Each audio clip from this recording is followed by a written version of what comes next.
Installing your X-Control grip is easy, and I'm going to show you how to do it properly to get the most out of your grips.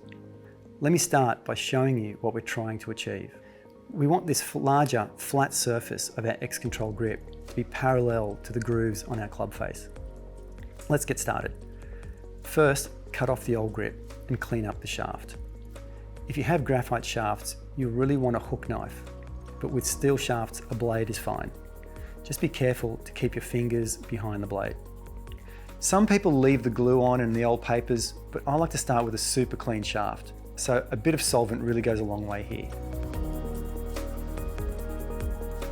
Now use your new grip to mark up where the double-sided tape should start on your shaft. Make sure you don't put too much and end up with paper poking out the end. At the other end, you want to have about 1 centimetre of paper overhanging the butt.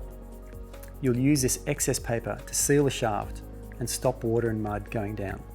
Before you peel the double-sided paper, let's line up the club head. I want the grooves on the club face to be vertical. The best way I've found to do this is to use a set square. Put it really close to the club so you can line up your grooves with the vertical line on your set square. Look down the shaft and you can see when the bottom groove is parallel to the edge of your square. Lock the vise. Having the grooves vertical will make lining up the grip much easier later. Just keep everything vertical. Now peel off the double-sided paper and twist the end into the shaft. To help the new grip slide onto the shaft easily, we'll use solvent. I wear gloves to protect my hands. You can buy dedicated grip solvent or just use mineral turpentine. I use low vapor mineral terps. You'll want a splash tray underneath the grip. There's no way to avoid this messy bit. It's just part of the process. And you'll want to reuse the solvent anyway. Stick a T into the hole at the end and pour plenty of solvent in. This is a case of more is more. The worst thing you can do is not use enough solvent and get stuck halfway. If that happens, you'll have to start all over again and cut off the paper and everything. Give it a good shake and make sure it's well coated inside the grip, and pour the rest over the paper.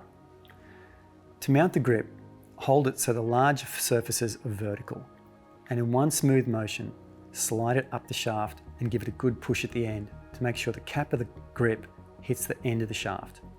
While the glue's wet, you've got a few minutes to adjust the grip. The top should be straight and with no wobbles.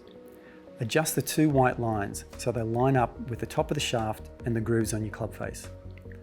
The large flat surfaces will now be vertical and matching the grooves on your club face. To check, take the club out of the vise and push the grip flat onto a table.